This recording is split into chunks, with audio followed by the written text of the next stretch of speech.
देश के सबसे बड़े लोकतांत्रिक बहस के शो देश की बहस में मैं दीपक चौरसिया आपका वंदन करता हूं, अभिनंदन करता हूं, नमस्कार करता हूं।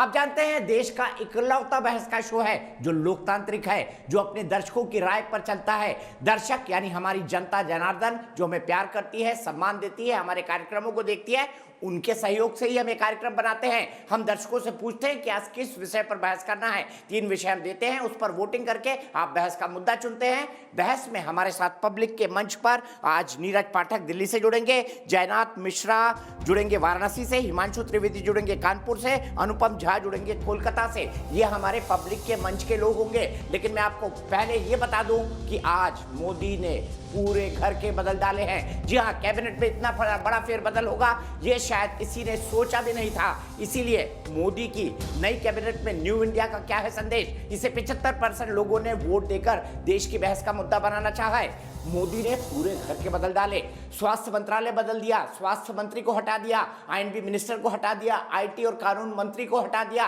केमिकल एंड फर्टिलाइजर्स मिनिस्टर को हटा दिया, उन तमाम लोगों को हटा दिया जिन पर असफलता का दाग आने वाले मानसून सत्र में लग सकता था। क्या है मोदी का बहुत बड़ा रिस्क है? क्या ये उनको पॉलिटिकल माइलेज पे करेगा? क्या आपदा में मोदी ने अवसर तलाशा है और ये जताने की कोशिश की है कि मेरे विभाग में जिन लोगों ने ढंग से काम नहीं किया मैं उस पर उनको अलग करता हूं अपनी कैबिनेट से। परफॉर्म और पेरिश, क्या यही मोदी का मंत्र है? इसी पर बहस होगी। विपक्ष इस पर क्या सोचता है, इस पर भी बात होगी। हमारे साथ कांग्रेस के गेस्ट भी जुड़ेंगे। लेकिन देख लेते हैं कितना बड़ा भूकंप लेकर आए, पूरे घर के बदल डाले मोदी जी ने। मैं अनुराग सिंह ठाकुर, अनुप्रिया सिंह पटेल, ज्योतिरादित्य माधवराव सिंधिया, मीनाक्षी लेखी ईश्वर की शपथ लेती हूँ। ईश्वर की शपथ लेता हूँ। संविधान के प्रति सच्ची श्रद्धा और निष्ठा रखूंगी। प्रधानमंत्री नरेंद्र मोदी ने अपने दूसरे कार्यकाल में भारी फेरबदल कर और नए मंत्रियों को मौका देते हुए गुड गवर्नेंस पर फोकस कर नए मंत्रियों को शपथ लेने का मौका दिया। मैं किरण रिजिजू ईश्वर की शपथ लेता हूँ। मैं रामचंद्र प्रसाद सिंह ईश्वर की शपथ लेता हूँ। मैं अश्विनी वैष्णव ईश्वर की शपथ लेता हूँ। जबकि इससे पहले सरप्राइज के तौर पर देखें तो शपथ ग्रहण समारोह से ठीक पहले रविशंकर प्रसाद, प्रकाश जावड़ेकर, रमेश पोखरियाल निशंक जैसे बड़े नामों समेत 1 दर्जन मंत्रियों से ज्यादा मंत्रियों का इस्तीफा भी लिया गया ताकि नए मंत्रियों को मौका मिल सके। ये बहुत अच्छा, मुझे लोगों को सेवा करने के लिए, देश के प्रति काम करने के लिए प्रधानमंत्री जी का जो भरोसा है उसको पूरा करने का। सर, महकमे की बात। यूपी, बिहार, पश्चिम बंगाल, मध्य प्रदेश, कर्नाटक समेत अहम राज्यों से नए मंत्रियों को कैबिनेट में अच्छा काम करने का मौका भी दिया गया है। साथ ही जातीय और क्षेत्रीय आधार पर भी संतुलन बनाने के लिए मोदी मंत्रिमंडल में फेरबदल किया गया। वहीं महिलाओं को भी पीएम मोदी ने अपने मंत्रिमंडल में तरजीह दी है। Shobha Karandlaje do swear in the name of God. मैं दर्शना विक्रम जरदोस ईश्वर की शपथ लेती हूँ। 4 पूर्व मुख्यमंत्रियों समेत कई अनुभवी प्रोफेशनल्स को भी मोदी सरकार के मेकओवर के तौर पर देखा जा रहा है।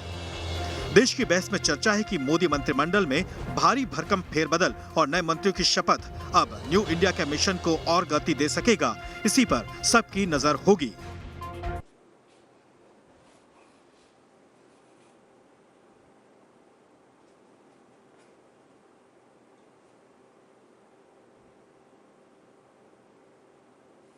तो देश की बहस में वक्त है सवाल पूछने का। आज क्या सवाल पूछ रहे हैं? आज मोदी के कैबिनेट में जो फेरबदल हुआ है, पूरे घर के बदल डाले हैं, उसी से जुड़ा सवाल हम आपसे पूछ रहे हैं। आइए देख लेते हैं सवाल क्या है और उसी के बाद हम बताएंगे। देखिए, प्रधानमंत्री मोदी की फोटो आ रही है तमाम उन लोगों के साथ जो नए कैबिनेट में शामिल हुए हैं। आज सुबह उन्होंने सबको चाय पर बुलाया था। क्या सवाल है आज का, सबसे पहले वो देख लेते हैं, उसके बाद बहस की शुरुआत करेंगे। मेरे साथ राहुल देव जी जुड़ चुके हैं, मेरे साथ प्रेम शुक्ला जी जुड़ चुके हैं, मेरे साथ अभय दुबे जी जुड़ चुके हैं। क्या कैबिनेट में बड़े परिवर्तन करने के बाद गवर्नेंस सुधरेगा, यस और नो? आप जवाब दे सकते हैं। आप हमारे वेबसाइट पर जा सकते हैं, आप हमारे मोबाइल ऐप पर जा सकते हैं, आप हमारे फेसबुक पेज पर जा सकते हैं, आप हमें ट्विटर हैंडल के जरिए भी वोट कर सकते हैं। कार्यक्रम के बारे में कोई राय है, सुझाव है, आप शो में शामिल होना चाहते हैं तो हमें 9711002266 पर व्हाट्सएप करें। मैंने जैसा बताया, राहुल देव जी, प्रेम शुक्ला जी, अभय दुबे जी तीनों हमारे साथ जुड़ गए हैं। सबसे पहले प्रेम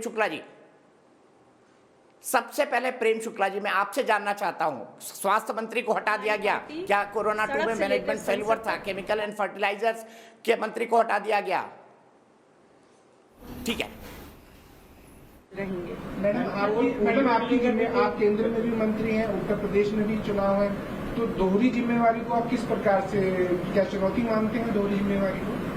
देखिए, आने वाला चुनाव हमारे लिए महत्वपूर्ण है और उत्तर प्रदेश सरकार में हमारी पार्टी से मंत्री हैं, मेरे साथ यहाँ उपस्थित हैं।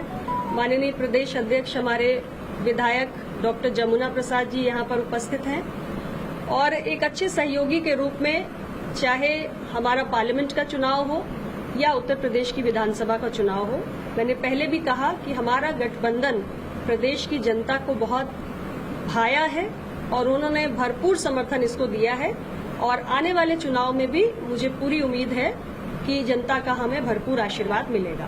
पोर्टफोलियो को लेकर वो चर्चा हुई क्या?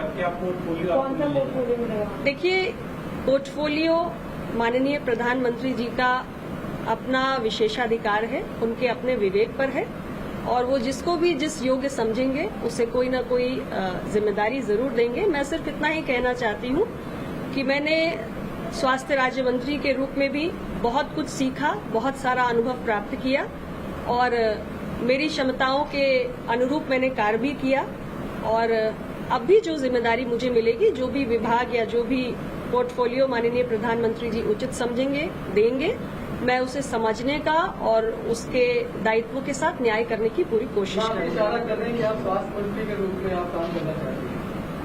मैंने सिर्फ ये कहा कि मुझे पिछली बार हेल्थ का पोर्टफोलियो मिला था, जो एक बहुत महत्वपूर्ण पोर्टफोलियो था और मुझे बहुत कुछ सीखने का अनुभव मिला था। इस बार भी मुझे माननीय प्रधानमंत्री जी के द्वारा जो भी पोर्टफोलियो लौट। प्रेम शुक्ला जी, मेरा पहला सवाल सीधा, क्या स्वास्थ्य मंत्री को हटाना, क्या केमिकल एंड फर्टिलाइजर्स मिनिस्टर को हटाना, कानून मंत्री को हटाना, आईटी मंत्री को हटाना, आईएनबी मिनिस्टर को हटाना, क्या यह सरकार की छवि की ओवरहॉलिंग है? और क्या कोरोना की दूसरी लहर में सरकार ने एक तरह से मान लिया है कि हाँ, उससे कुछ गलतियां हुई थी, जिन्होंने गलत किया उनको हटा दिया गया?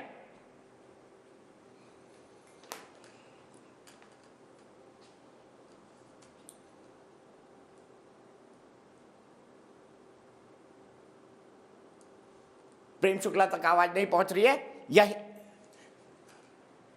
राहुल देव जी से यही सवाल लेता हूं सर, जिन मंत्रालयों से गलतियां हुई उनको हटा दिया गया, क्या यह संदेश है प्रधानमंत्री का, परफॉर्म और पैरिश? राहुल जी। बिल्कुल, ये संदेश तो है ही, लेकिन इसके साथ ये भी संदेश है कि प्रधानमंत्री ने नैतिक जिम्मेदारी, जिसे हम जवाबदेही कहते हैं, अकाउंटेबिलिटी, उस सिद्धांत को एक बार फिर से बड़ी मजबूती से स्थापित किया है। यानी अगर किसी से चूक होती है तो वो कितना ही बड़ा क्यों ना हो, लेकिन उसको उसकी कीमत चुकानी पड़ेगी। तो अभी ये कारण बहुत स्पष्ट नहीं हुए हैं कि किन कारणों से निशंक जी को या रविशंकर प्रसाद को या प्रकाश जावड़ेकर को हटाया गया। केवल अनुमान लगाए जा रहे हैं। शायद कुछ दिनों में हमें और पता चलेगा कि विशेष रूप से क्या कौन कौन सी ऐसी नाकामियां थी जिनके कारण उनको हटाया गया। लेकिन जाहिर है कि प्रधानमंत्री के आकलन में उन्होंने गंभीर चूकें उनसे हुई। अंदाज है कि भाई अंतर्राष्ट्रीय स्तर पर जो देश की छवि बनी, जिसको छवि को बहुत नुकसान हुआ कोरोना के कारण, और उसके बाद तो उसकी प्रकाश जावड़ेकर को उसकी एक कीमत चुकानी पड़ी। भारत में भी मीडिया में काफी लानत पलामत हुई उसकी। आईटी को लेकर जहां तक सवाल है, एक बिल्कुल युद्ध, दैनिक युद्ध जैसा चल रहा था ज्यादातर अमेरिका की बड़ी सोशल मीडिया कंपनियों के साथ रविशंकर प्रसाद का, और उससे भी विदेशों में, अमेरिका में, और जहां पर टेक्नोलॉजी को बहुत महत्व दिया जाता है और इन कंपनियों का बहुत महत्व है, वजन है, वहां पर शायद छवि पर प्रभाव पड़ रहा था। लेकिन ये भी हमें ध्यान रखना होगा कि प्रकाश जावड़ेकर और रविशंकर प्रसाद ऐसे दो मंत्री थे जो सरकार का हर चीज पर, मुद्दे पर बचाव करते थे सबसे आगे बढ़कर, जो मंत्रिमंडल के बैठकों की ब्रीफिंग करते थे। तो ये बहुत बड़े लोगों की कीमत चुकाई है प्रधानमंत्री जी ने, और इसका संदेश बहुत साफ है, सख्ती का, जवाबदेही का। ठीक है, सीधे प्रेम शुक्ला जी के पास चलते हैं। प्रेम शुक्ला जी, सीधा सवाल, स्वास्थ्य मंत्री हटा दिए गए, दवाइयों के लिए जिम्मेदार केमिकल एंड फर्टिलाइजर हटा दिए गए, सरकार की छवि के लिए जिम्मेदार आईएनबी मिनिस्टर हटा दिए गए, आईटी मंत्री जिनकी दैनिक लड़ाई चल रही थी ट्विटर कंपनी के साथ, उनको हटा दिया गया। यानी परफॉर्म और पेरिश, प्रधानमंत्री ने यह कह दिया है। इतने सीनियर साथियों को हटा के उन्होंने एक तरह से कोरोना काल के दूसरे खंड में अपनी गलती को माना है, अकाउंटेबिलिटी फिक्स की है। देखिए, जब मंत्रिमंडल का पुनर्गठन होना यह विरोधियों के लिए और विश्लेषकों के लिए छिद्रान्वेषण का निश्चित तौर पर अवसर होता है। आदरणीय प्रधानमंत्री जी ने एक क्षेत्रीय संतुलन, जातीय संतुलन, सामाजिक संतुलन, एक अत्यंत संतुलित मंत्रिमंडल का गठन किया है। और उसमें कुछ मंत्रिमंडलों के लोगों का जो पहले संगठन में थे, आज सत्ता में थे, सत्ता में से उनको संगठन के जिम्मेदारियों के लिए मुक्त किया गया है। कुछ लोगों को संगठन से सत्ता की जिम्मेदारियां उनको दी गई है। तो ये स्वाभाविक तौर पर इस पर तरह तरह के विश्लेषण किए जाएंगे। जहां तक बात की जा रही कोरोना काल की, कोरोना काल में भारत का जो परफॉर्मेंस है विश्व में सर्वोत्तम परफॉर्मेंस में से रहा। फैटलिटी रेट भारत में न्यूनतम रही। भारत में वैक्सीनेशन का रेट सबसे तीव्र गति से है। भारत में जिस ऑक्सीजन की बात की जाती है, जितनी तीव्र गति से ऑक्सीजन की आपूर्ति और उत्पादन संभव हुआ, यह अपने आप में विश्व में और किसी देश में इस तरह की व्यवस्था हुई नहीं है। और ऐसे में जब कोरोना पर हमने बहुत जबरदस्त काम मंत्री को क्यों हटाया गया सर? उसमें किसी को उसके कारण हटाए जाने का कोई औचित्य नहीं। नए व्यक्ति को दायित्व दिया जाएगा और बेहतर काम किया जाएगा। स्वास्थ्य मंत्री को आईएनबी मिनिस्टर को, आईटी मिनिस्टर को, तो आईटी मिनिस्टर का परफॉर्मेंस भी बहुत बेहतर है, आईएनबी मिनिस्टर का भी परफॉर्मेंस बहुत बेहतर है। लेकिन ऐसे हमारे जो अनुभव संपन्न मंत्री हैं, इनका संगठन में भी आवश्यकता है। और संगठन में जिन्होंने सांगठनिक कार्य, जैसे भूपेंद्र यादव जी ने बहुत सांगठनिक कार्य किया, अब उनको मंत्रिमंडल में भी उनकी योग्यता और अनुभव का सदुपयोग किया जाना चाहिए। तो ऐसे में चूंकि विशाल परिवार है, हमारे यहाँ योग्यताओं की बड़ी खान है, ऐसे में सारे योग्य लोगों के बीच में समायोजन करना, सम्यक संतुलन साधना, आदरणीय प्रधानमंत्री जी ने एक पूरी तरह से, आप देखिए, ईशान्य भारत को कभी इतना मंत्रिमंडल में महत्व नहीं था, ओबीसी वर्ग को कभी मंत्रिमंडल में इतना महत्व नहीं था, वंचितों को, दलितों को, जनजातियों को, महिलाओं को किसी मंत्रिमंडल में ऐसा आपने जो है महत्व नहीं पाया होगा। तो जब इसके 100 सकारात्मक पक्ष है तो कुछ नकारात्मक पक्ष तो विपक्ष ढूंढ ही लेगा। ये उसका लोकतांत्रिक अधिकार है, हम उसका आदर करते हैं। ठीक है, सीधे अभय दुबे जी, क्या गलती को मान लिया सरकार ने, उन मंत्रियों को हटा दिया जो कोरोना 2 में फेलवर रहे थे, या जो सरकार की छवि को और निखार कर नहीं पेश कर पा रहे थे? अभय दुबे जी, क्या मानना है? मैं बता दूं, तस्वीरों में ज्योतिरादित्य सिंधिया दिखाई दे रहे हैं, कैमरे के सामने कुछ नहीं बोल रहे हैं, अपने समर्थकों से मिल रहे हैं। अभय दुबे जी। दीपक चौरसिया जी, जब खामी इंजन में हो तो सिर्फ डब्बे बदलने से उसका समाधान नहीं हो सकता। छवि जब सुधरती, जब सरकार का कृतित्व, सरकार का कामकाज अच्छा हो। अब पहली बार इस सरकार ने यह स्वीकार किया कि महामारी की विभीषिका में उनकी नाकामियों की वजह से लाखों लोगों ने असमय अपने प्राणों को आहूत कर दिया। अब प्रधानमंत्री जी, जब आप स्वास्थ्य मंत्री की जिम्मेदारी फिक्स करते हैं तो आपको ये विचार करना चाहिए कि नेशनल डिजास्टर मैनेजमेंट अथॉरिटी के चेयरमैन तो आप हैं, जिसके तहत इस महामारी की विभीषिका से लड़ा जा रहा था। तो सबसे पहली जिम्मेदारी आपकी बनती है। दूसरे क्रम पर आते हैं देश के वित्त मंत्री, जिनकी वजह से जो विश्व का सबसे युवा देश है, उस देश के सर्वाधिक युवा बेरोजगारी की आग में धकेल दिए गए प्रधानमंत्री जी। उनका मूल्यांकन आपको करना था। उन कृषि मंत्री का मूल्यांकन करना था, जिनकी वजह से करोड़ों किसान सड़कों पर है, जिनको न्याय नहीं मिल पा रहा है प्रधानमंत्री जी। आपको उन पेट्रोलियम मंत्री जी के कृतित्व का निर्धारण करना था, जिनकी वजह से आज 100 रुपए पार पेट्रोल चला गया प्रधानमंत्री जी, 200 रुपए खाने का तेल पार चला गया, 850 रुपए गैस की टंकी। तो उपभोक्ता मामले के मंत्रालय के का किया परफॉर्मेंस अप्रेजल करना था। ये परफॉर्मेंस अप्रेजल नहीं है दीपक चौरसिया जी, ये बुनियादी रूप से उत्तर प्रदेश को देख लीजिए। जैसे वो मिस्टर जो किशोर बने हैं वहां पर, वो तो जितने भी मंत्री बनाए हैं, आप देखिए ज्यादातर जो आदित्यनाथ जी के खिलाफ हैं। एक नया संघर्ष वहां प्रारंभ हो रहा है उत्तर प्रदेश में। प्रधानमंत्री जी मुख्यमंत्री को भी बैलेंस कर रहे हैं, क्योंकि हमने देखा कितनी भयानक लड़ाई दोनों के बीच हुई। उन्होंने सोशल मीडिया पर मुख्यमंत्री ने प्रधानमंत्री के फोटो हटा दिए, फोन उठाना बंद कर दिए। प्रधानमंत्री जी, वेस्ट बंगाल में अगर आपने बाबुल सुप्रियो जैसे लोगों की जिम्मेदारी तय की तो वहां तो आपके चेहरे पर चुनाव लड़ा था, आपको भी अपनी रिस्पॉन्सिबिलिटी को फिक्स करना चाहिए। मध्य प्रदेश में सत्ता के सौदे का प्रतिफल सिंधिया जी को दिया, तो देश की प्रगति और समृद्धि से इसका कोई सरोकार नहीं। और मेरे आदरणीय विद्वान दोस्त जो बोल रहे हैं कि हमने ओबीसी को प्रतिनिधित्व दिया, महिला को दिया, तो साहब 7 साल बाद क्यों ध्यान आई ये बातें आपको? इसका कोई सरोकार नहीं देश के विकास से, सिर्फ ये सत्ता की भूख के मिटाने का विस्तार है। ठीक है, भारत की प्रगति से कोई सरोकार नहीं। जवाब ले लेते हैं अभय दुबे जी। प्रेम शुक्ला जी मुस्कुरा रहे हैं, प्रेम शुक्ला जी मुस्कुरा रहे हैं। प्रेम शुक्ला जी, क्या गम है जिसको छिपा रहे हैं? देखिए, ऐसा है, जब सत्ता में आज शपथ ग्रहण का उत्सव हुआ है तो उत्सव के समय विरोधियों का स्यापा ये स्वाभाविक प्रक्रिया है। तो वो स्यापा अभय दुबे जी कर रहे हैं, स्यापा करें अभय दुबे जी, उनका जो है उनके स्यापा करने के संवैधानिक लोकतांत्रिक अधिकार का मैं आदर करता हूं। लेकिन आप कृपा करके बताइए ना, इतना ओबीसी वर्ग को कभी कांग्रेस के किसी मंत्रिमंडल में स्थान दिया था? पिछड़ों को अभी इनको उत्तर प्रदेश में आपत्ति किस नाम पर हुई? कौशल किशोर जी के नाम पर हुई। क्यों? क्योंकि अनुसूचित जाति के हैं। अनुसूचित जाति के, जनजाति के पिछड़ों को लगातार शोषित करना, पीड़ित करना, यह कांग्रेस की अपनी परंपरा रही है। तो उस परंपरा को लग रहा है इनको इतना जबरदस्त सामाजिक समरसता संस्थापित करने का काम आदरणीय नरेंद्र मोदी जी के नेतृत्व में हो जा रहा है। तो जो इस देश के स्वयं स्वघोषित अभिजात्य वर्ग है, उस अभिजात्य वर्ग को स्वीकार तो होगा नहीं ना, उनको पीड़ा होगी। पीदी गिरोह तो चिल्लाएगा, अरे कैसे इस तरह से इतना सम्यक मंत्रिमंडल का गठन हो जा रहा है? कैसे? देखिए, यहाँ पर जो है आप सोचिए कि डॉक्टर मनमोहन सिंह प्रणब मुखर्जी को ड्रॉप कर देते, डॉक्टर मनमोहन सिंह पी चिदम्बरम को ड्रॉप कर देते, तो ये संभव था क्या उस मंत्रिमंडल में कि मंत्रिमंडल का जो चेहरा हो, ऐसे चेहरों को भी संगठन के कार्यकाल के लिए भेज दिया जाए और वो उसको तत्काल स्वीकार करके सहर्ष शपथ ग्रहण समारोह में संगठन के आदेश को शिरोधार्य करके आ जाए? ये भारतीय जनता पार्टी के अतिरिक्त आप किसी और संगठन में संभव देख सकते हैं क्या?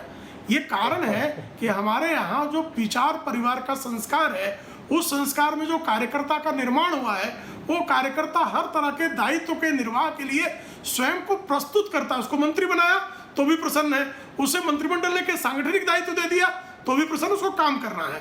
तो एक इस तरह का ये भारतीय जनता पार्टी ना केवल विश्व का विशालतम संगठन है, बल्कि सबसे जीवंत संगठन है। उसके अंदर कार्यकर्ता का भाव कभी समाप्त नहीं होता। आदरणीय प्रधानमंत्री जी स्वयं को आज भी कार्यकर्ता ही कहते हैं, इसलिए उनके मुंह से प्रधान सेवक प्रकट होता है। इसलिए वो जो है सत्ता का उन पर दर्प नहीं चढ़ता, बल्कि सेवा का भाव उनके अंदर विराजमान होता है। हमारे एक एक मंत्री में, एक एक पदाधिकारी में, एक एक कार्यकर्ता में वो जो सेवा का भाव है, जनसेवा के प्रति उनका जो समर्पण है, वो दिखता है। इसलिए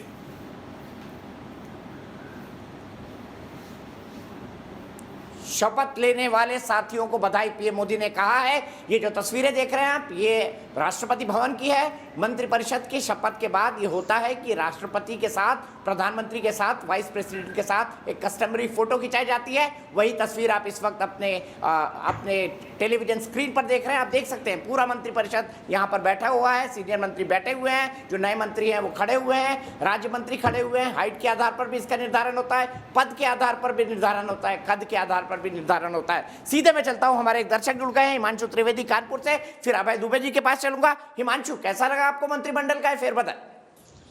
सर, आम लोगों की बात की जाए तो मोदी जी का जो मंत्रिमंडल का विस्तार हुआ है, इसमें सभी वर्गों को जोड़ा गया है।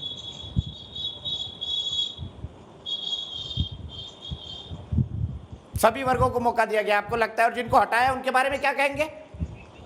सर, मेरे हिसाब से जो अपने मंत्रिमंडल में काम नहीं कर पा रहे थे, उनको एक संदेश दिया है कि जो काम नहीं करेगा वो मंत्रिमंडल में उसको कोई जगह नहीं मिलेगी।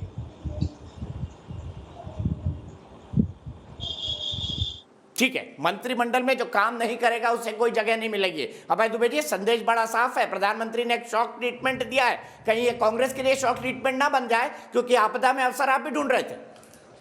नहीं, देखिए, आपदा में अवसर का नहीं, मैं मेरे विद्वान साथी को बताना चाहता हूँ। हाल ही का ये कौशल किशोर जी का स्टेटमेंट है, जो सभी आपके चैनल पर भी ये छपा है। यूपी में अपराधी बेखौफ, पुलिस कर रही वसूली, सीएम योगी नहीं कर रहे कार्रवाई, बीजेपी सांसद किशोर कौशल। जितने भी आप नियुक्ति देखेंगे वो इसी प्रकार की है। बड़ा सवाल क्या है, इतना बड़ा व्याख्यान दिया हमारे साथी ने, देश की प्रगति के संदर्भित विषय पर क्या किया इस पर कोई प्रकाश नहीं डालना चाहता। वो कहते हैं साहब मंत्रिमंडल हमने तो नए युग का निर्माण कर रहे हैं। अरे बताइए ना, पिछड़े वर्गों की प्रगति और उन्नति के लिए क्या किया, सिलसिलेवार में स्कीम वाइज बता सकता हूं कि उन लोगों को कैसे मोदी सरकार ने धोखा दिया है। सबसे ज्यादा दलित, वंचित और पिछड़े लोगों के साथ आघात हुआ है प्रेम शुक्ला जी। आप जानते हैं दर दर की ठोकरें खाने के लिए जिन मजदूरों को सड़कों पर फेंक दिया था वो उसी वर्ग से आते हैं। जो सबसे ज्यादा नौकरियां गवाई जिन लोगों ने वो उसी वर्ग से आते हैं। ये प्रधानमंत्री जी के नेतृत्व पर सवाल था। ये प्रधानमंत्री जी ने फिर सिर्फ कुछ मंत्रियों को, ये मोडस ऑपरेंडी उनकी गुजरात की है पुरानी, आप अध्ययन कीजिएगा तो वो कद को कम करने के अभ्यस्त हैं। परफॉर्मेंस अप्रेजल से उनका कोई सरोकार नहीं। जिन मंत्रियों को हटाया है, मैं कह रहा हूं, चुनौती देता हूं आपको, रक्षा मंत्री जी के विषय पर का परफॉर्मेंस अप्रेजल नहीं देखा। आज भी जब हम चर्चा कर रहे हैं, चीन हमारी सीमा के अंदर घुसकर बैठा है, आतंकी ड्रोन से हिंदुस्तान की सीमा को और उसकी अस्मिता को चुनौती दे रहे हैं, उनका परफॉर्मेंस अप्रेजल कर लेते। मैंने कहा कि आज खाद्य मंत्रालय ने और कृषि मंत्रालय ने किस प्रकार इंपोर्ट को, कॉमर्स मिनिस्ट्री ने किस प्रकार दाल के इंपोर्ट को अनुमति दे दी, और वो दाल जब आएगी तब हमारा किसानों की फसलें आने वाली होगी। तो आपका भारतीय किसान संघ तक कह रहा है कि ये प्रधानमंत्री जी ने अन्याय कर दिया है, उस पर कोई बात करने को तैयार नहीं है। जितने हमारे उपभोक्ता हैं बेचारे, जो 24 करोड़ गैस के सिलेंडर, आपने कहा था प्रधानमंत्री उज्ज्वला योजना, अरे 850 रुपए में अफोर्ड कर पाएंगे वो? पहले तो मुफ्त में कनेक्शन देकर आपने वाहवाही ली, अब आप उनको 850 रुपए में सिलेंडर दे रहे हैं। वो धर्मेंद्र प्रधान जी जो डायनेमिक फ्यूल प्राइसिंग पर बड़ी बड़ी व्याख्या देते थे कि इंटरनेशनल मार्केट में प्राइसेस कम होंगे, सीधे उपभोक्ता को ट्रांसफर कर देंगे, 25 लाख करोड़ रुपए आपने उनसे इकट्ठा किए। एक बार देश में अंतिम पंक्ति में खड़े हुए लोगों की सोचते और मूल्यांकित करते तो मुझे लगता है सबसे पहले प्रधानमंत्री को इस्तीफा देना होता। तो ये तो सिर्फ अपनी नाकामियों पर पर्दा डालने के लिए कुछ इस्तीफे लिए हैं। कुछ जो राज्यों में आने वाले चुनाव हैं उनकी राजनीतिक रोटियां सेकना, क्षेत्रीय दलों को जैसे जेडीयू की दाल गला दी आपने, वहां वो एक्सपेक्ट कर रहे थे। उत्तर प्रदेश में क्षेत्रीय दल चाह रहे थे कि उनकी सत्ता की भूख मिटा दी जाए, तो उत्तर प्रदेश में चुनाव है उसको संज्ञान लेकर आपने किया। मुझे बताइए, आज आप कह रहे हैं सभी वर्गों को प्रतिनिधित्व दिया, उत्तर प्रदेश का उदाहरण दे रहे हैं, अरे तो हर इसके पार्टी पहले तक चुनाव आप को अन्याय लेकर करते चलती है। अभय दुबे जी, बीजेपी कर रही है तो गलत क्या है? आप भी तो चुनाव को लेकर काम करते हैं ना। और आप कह रहे हैं मोदी जी की पुरानी मोडस ऑपरेंडी है कुछ मंत्रियों को हटा देना, तो आप मुझे बताइए ये मोडस ऑपरेंडी तो सफल रही है ना आज तक? नहीं देखिए, आप कहां हटा पाए उनको? कुछ नहीं कर पाए मोदी जी का। नहीं, सुनिए ना, पश्चिम बंगाल की जो हार की हताशा है वो उत्तर प्रदेश में जाएगी दीपक चौरसिया जी। ये कितना भी पर्दा डाल लें इनकी नाकामियों पर, क्या हर्षवर्धन मैं 1 मिनट के लिए आपको रोकूंगा, मैं 1 मिनट के लिए आपको रोकूंगा। अनुराग ठाकुर कुछ कह रहे हैं, 1 मिनट के लिए आपको रोकूंगा। Thank you thank you sir. भाई जरा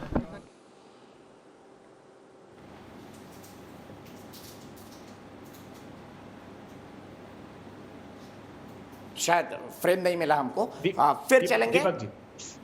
अनुराग ठाकुर कैबिनेट मंत्री बनने के बाद पहली बार राज्य मंत्री बने थे 2-2.25 साल पहले, और अब कैबिनेट मंत्री बन गए हैं। बहुत बड़ा प्रमोशन अनुराग ठाकुर को दिया गया है। ठीक है, कंक्लूड करिए अभय दुबे जी, जल्दी, लंबा बोल दिया आपने।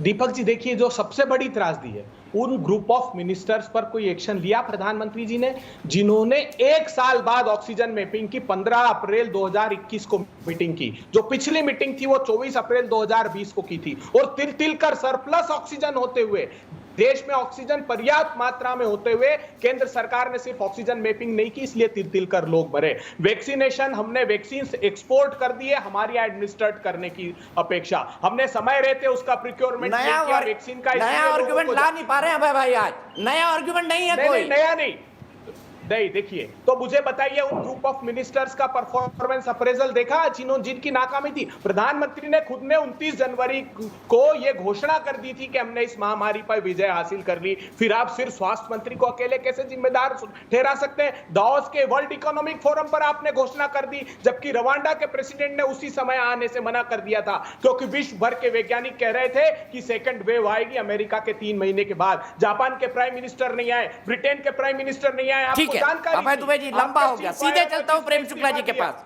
प्रेम शुक्ला जी, अभय दुबे के पास कोई नया आर्गुमेंट दिखाई दिया आज आपको? जी, वो कह रहे हैं वो चाह रहे हैं कि भाई सबके जिम्मेदार प्रधानमंत्री हैं, मंत्रियों को हटाना काफी नहीं है। कांग्रेस के पास तो ये पीड़ा ही है कि एक पिछड़े वर्ग का प्रधानमंत्री, इस देश में गरीब के घर का बेटा प्रधानमंत्री कैसे हो गया। इनके यहाँ तो परंपरा थी सोने का चम्मच लेकर आए, या तो सोने के चम्मच वाले रिपोर्ट। पूछिए किसी का सवाल। क्या कहना चाहेंगे? So, do you know what portfolio will you be given and how does it feel? मैं आभारी हूँ माननीय प्रधानमंत्री जी का, माननीय राष्ट्रीय अध्यक्ष जी का, माननीय गृह मंत्री जी का, पार्टी के सभी वरिष्ठ नेताओं का, जिन्होंने जिम्मेदारी सौंपी है। और आशा करता हूँ और प्रयास करूँगा कि उनकी आशाओं के अनुरूप खरा उतर सकूँ, और संभव प्रयास किए जाएंगे कि मोदी जी के नेतृत्व में देश जिस तरह से दुनिया में एक अपना नया स्थान कायम कर रहा है, उनके नेतृत्व में देश और तरक्की करे। जो भी जिम्मेदारी मिलेगी उसको अच्छी तरह से निभाते हुए प्रयास करेंगे कि जनता की सेवा की जा सके, और भारत जिस तरह से दुनिया में अपनी नई छाप बना रहा है मोदी जी के नेतृत्व में, उसमें हम सब लोग और योगदान दे सकें। सर, क्या चैलेंजिंग भी रहेगा? Thank you. प्रेम शुक्ला जी, मैंने पूछा था सवाल, नए आर्गुमेंट दिखाई दिया आपको अभय दुबे के पास? देखिए, अभय दुबे जी के पास क्या, पूरी कांग्रेस के पास कोई नया आर्ग्यूमेंट नहीं है। वो 2002 से आदरणीय नरेंद्र मोदी जी के लिए अब शब्दों का नया शब्दकोश बनाए बैठे हैं। लगातार उनको पीड़ा है कि एक गरीब आदमी प्रधानमंत्री कैसे बन गया, और वो प्रधानमंत्री जो है इस देश का सुसंचालन कैसे कर रहा है। गरीबों के घर में LPG कनेक्शन पहुंच जा रहा है, गरीबों का मकान बन जा रहा है, गरीब के घर बिजली आ जा रही है, गरीब के खाते में पैसा आ जा रहा है। कोई राजीव गांधी के ज़माने में 85% था, बाद में जीजा जी के ज़माने का तो देखा ही आपने, गरीब की ज़मीन कैसे कब्जा कर ली जा रही थी, कैसे नेशनल हेराल्ड की संपत्तियों को जो है एक परिवार विशेष जो है किस तरह से लैंड ग्रैबिंग कर रहा था, यह भी पूरे देश ने देखा। तो आदरणीय प्रधानमंत्री नरेंद्र मोदी जी के नेतृत्व में जिस तरह से देश ने सामान्य व्यक्ति के जीवन में परिवर्तन हुआ है, उस परिवर्तन के कारण सामान्य व्यक्ति जिस तरह से प्रधानमंत्री में विश्वास रखता है, उस विश्वास को तमाम दुष्प्रचार के बावजूद डिगा पाने में जिस तरह से कांग्रेस विफल हुई है, वो उसके बावजूद लगातार प्रधानमंत्री जी के बारे में दुष्प्रचार का प्रयास करती है। उसके दुष्प्रचार को जनता स्वीकारती है क्या? तो वो दुष्प्रचार करती रहे। जनता को पता है कि आदरणीय नरेंद्र मोदी जी 136 करोड़ जनता की सेवा के लिए स्वयं न केवल 18, 20, 25 घंटे काम करते हैं, बल्कि उसी तरह से उनके कैबिनेट के सदस्यों को भी आदरणीय प्रधानमंत्री जी की गति से ही काम करना होता है। सतत अपने को जन सेवा में झोंके रखना पड़ता है। उसी तरह से भारतीय जनता पार्टी का संगठन भी, चाहे कोविड का काल हो, चाहे कहीं बाढ़ आ जाए, कहीं कोई अकाल पड़ जाए, लगातार जनता की सेवा में हमारा कैडर समर्पित रहता है। इस तरह की आपको बता दें, अभी कोविड, सिर्फ मैं महाराष्ट्र का उदाहरण देता हूँ। कोविड के समय आप बता दीजिए कहीं जहाँ पर जो है भारतीय जनता पार्टी की सरकारें हों, वहाँ विपक्ष कोविड केयर सेंटर शुरू किए हो, वहाँ विपक्ष को वैक्सीनेशन जो है भारतीय जनता पार्टी कर रही हो, कोविड जो है Covid care centres Bharatiya Janata party चला रही हो। तमाम जितने, एक भी आप मुख्यमंत्री उद्धव ठाकरे का एक चित्र नहीं दिखा सकते कि किसी कोविड केयर सेंटर का उद्घाटन किया हो। मैं आपको 28 से 30 जिलों में आदरणीय देवेंद्र फडणवीस जी ने किस तरह से कोविड केयर सेंटर शुरू किए। तो भारतीय जनता पार्टी का ये संस्कार है, काम करने का, सतत काम करने का संस्कार है। और उसी की प्रेरणा से जिस तरह से प्रधानमंत्री जी ने इस देश के सामान्य व्यक्ति के जीवन में परिवर्तन लाने का काम किया है, उसके कारण जो लुटियन जोन्स में सत्ता को परिवारों में बांट लेना और उस बंतर बांट के माध्यम से लोकतंत्र का अपहरण करना, इस गतिविधि से देश मुक्त हो चुका है।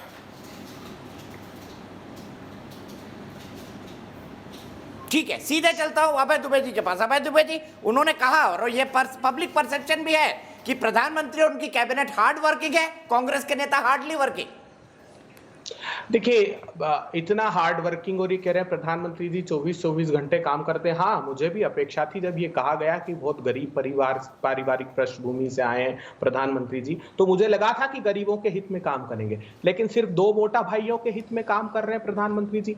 अभी का भी निर्णय देख लीजिए, अभी जो उन्होंने ये क्वांटिफाई किया है पल्सेस को लेकर, उन्होंने कहा है कि सीमित मात्रा में संग्रहित कर देंगे एसेंशियल कमोडिटी एक्ट का। ये किसके लिए लेकर आए थे काला कानून? उसमें कौन है सबसे बड़ा फूड प्रोसेसर हिंदुस्तान का? अहमदाबाद में किसका फूड प्रोसेसिंग पार्क सबसे बड़ा है? अडानी साहब का। उनमें असीमित मात्रा की संग्रहण की अनुमति प्रधानमंत्री जी ने उनको दे दी। जब 2013-14 में सारे दलों ने मिलकर लैंड एक्विजिशन एक्ट लेकर आए थे किसानों के हित में, किसने 3 अध्यादेश लेकर आए थे पूंजीपतियों के पक्ष में? प्रधानमंत्री जी। उसके बाद सारे राज्यों को यह अनुमति दे दी प्रधानमंत्री जी ने कि आप अपने स्तर पर इस भूमि के अधिकार को बदल दीजिए। एक नया खुलासा करता हूं, बड़ी बड़ी बातें करते हैं। अरे साहब बताइए, इस साल 2021 में गुजरात ने प्रधानमंत्री फसल बीमा से क्यों इनकार कर दिया? क्योंकि 26,000 करोड़ रुपए उन पूंजीपतियों के खातों में गए हैं। तो ये एकमात्र उद्देश्य के लिए काम कर रही है सरकार। अगर गरीब पारिवारिक पृष्ठभूमि के होते तो गरीबों के लिए, अंतिम पंक्ति में खड़े हुए लोगों के लिए काम करते। अभी भी हम अपेक्षा करते हैं, हम नकारात्मक नहीं है, लेकिन आप इस दिशा में अभी समय है। हम चुनाव के दृष्टिगत नहीं बात करते, लेकिन जिन स्वार्थ सिद्धि के लिए आपने ये मंत्रिमंडल का गठन किया है उसको त्याग दीजिए। आपने उत्तर प्रदेश से 7 लिए, गुजरात से 5 लोग लिए, क्यों? क्योंकि आपको पता है कि यहाँ इन स्टेट्स में इलेक्शन है और आपकी हालत खराब है। जिस प्रकार से पंचायत के चुनाव के जो परिणाम आए हैं वो आपको, उसको लिटमस टेस्ट हो गया है, इसलिए आप इनकी हालत खराब है तो आपको तो खुश होना चाहिए ना भाई दुबे जी। अगर बीजेपी की हालत खराब है तो आपको खुश होना चाहिए। हम तो जीत जाएंगे, आपको कहना चाहिए। दीपक जी, सरकार की हालत खराब होने का अर्थ है देश को गर्त में डाल देना। मुझे बताइए, प्रधानमंत्री जी 24 घंटे काम कर रहे हैं तो -8% की ग्रोथ रेट लेकर आए हैं। 13 लाख करोड़ रुपए के प्रोजेक्ट स्टॉल्ड है, centre for monitoring Indian economy की रिपोर्ट कर रही है। यूनाइटेड नेशंस ने कहा है कि 40 करोड़ लोग गरीबी रेखा के निकट। राहुल जी से कमेंट लेता हूं।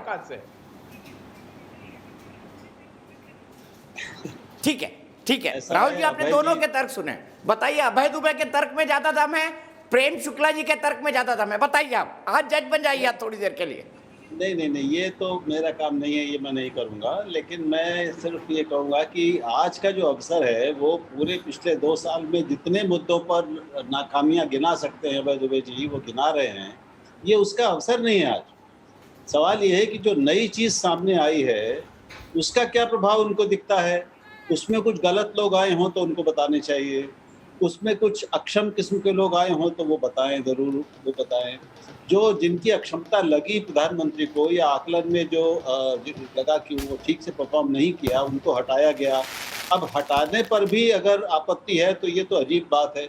आप कहें, उनका मतलब शायद ये है कि पूरे प्रधानमंत्री स्वयं ही इस्तीफा दे दें, क्योंकि हर चीज़ की जिम्मेदारी उनकी है, सारी बुराइयों की जड़ उनमें है, तो फिर प्रधानमंत्री को इस्तीफा दे देना चाहिए। तो इतने लंबे चौड़े भाषण की जरूरत नहीं है, ये समय नहीं है इस तरह की बातें करने का। भाई, मैं उनकी तब वो विपक्ष में है, विपक्ष के बहुत तेज तर्रार नेता है, उनकी बड़ी अच्छी तैयारी है, वो दिख रही है, लेकिन ये समय नहीं है, वो गलत समय ये बातें कर रहे हैं। अभी जो ये नया मंत्रिमंडल बना है उस पर उनकी राय क्या है, उस पर कांग्रेस पार्टी की राय क्या है, ये सामने नहीं आ रहा।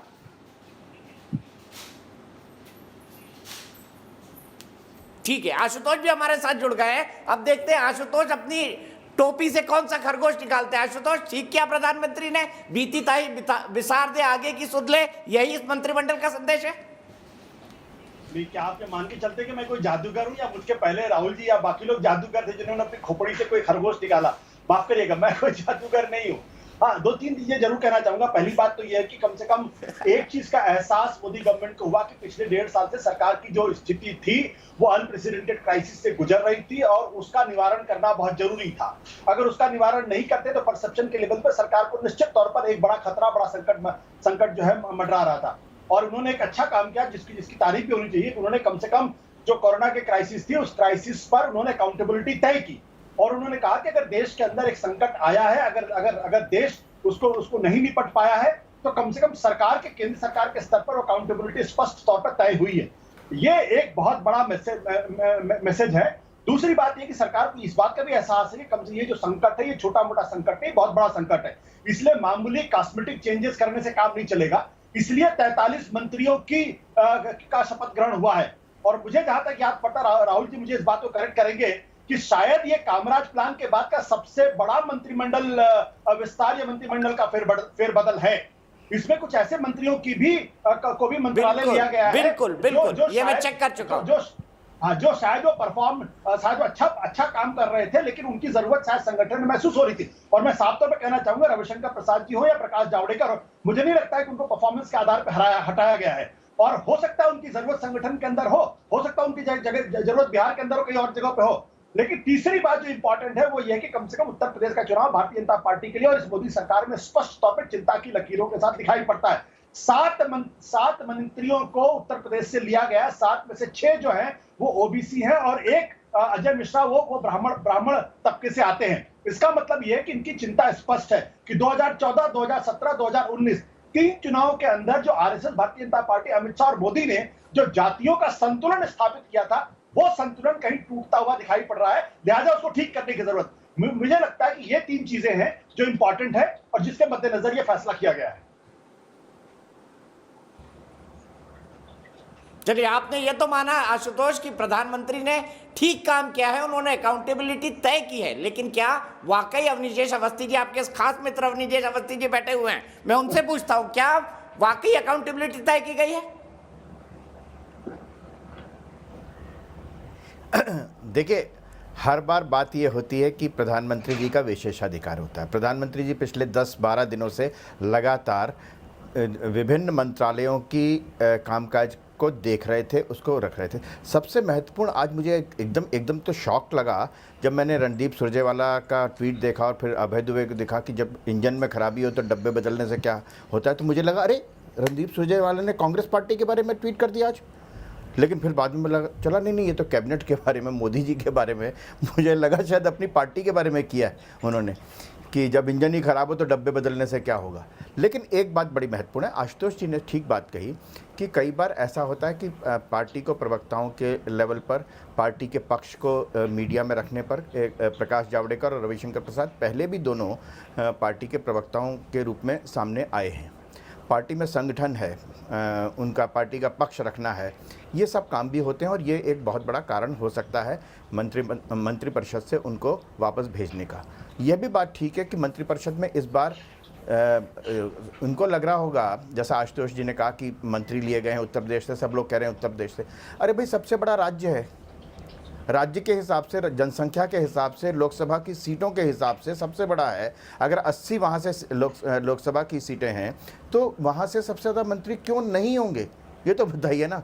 हाँ, ये बात महत्वपूर्ण है कि लोगों को ध्यान देना चाहिए कि पूर्वोत्तर से, जहाँ से सिर्फ एक टोकन रिप्रेजेंटेशन हुआ करता था, अब पूर्वोत्तर के लोगों को अपने आप से मुख्य धारा से, भारत की मुख्य धारा से जोड़ने का एक साक्षात प्रमाण मिलता है।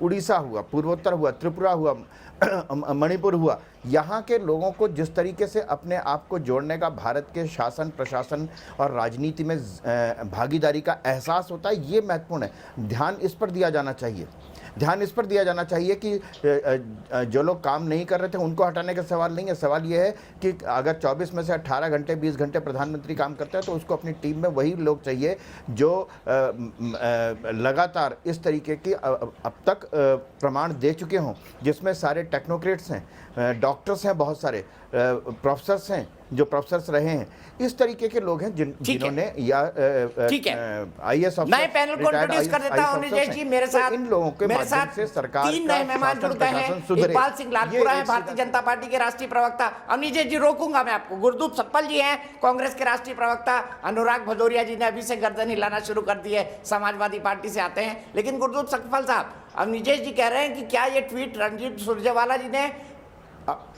अपनी पार्टी के बारे में कर दिया कि जब इंजन खराब हो तो डब्बे बदलने से कुछ नहीं होता? देखिए, ट्वीट की बात तो अलग है, सवाल ये कि आज हुआ क्या है। आप देखिए, आपने भी अपनी स्क्रीन पे बहुत सारे नाम चलाए होंगे जिन्होंने इस्तीफा दिया, तो बहुत सारे लोगों को आज ही पता चला होगा कि ये लोग भी मंत्री हैं। अगर वो इस्तीफा नहीं देते ना तो जनता में बहुत लोगों को पता ही नहीं था कि ये मंत्री भी है इस देश के अंदर।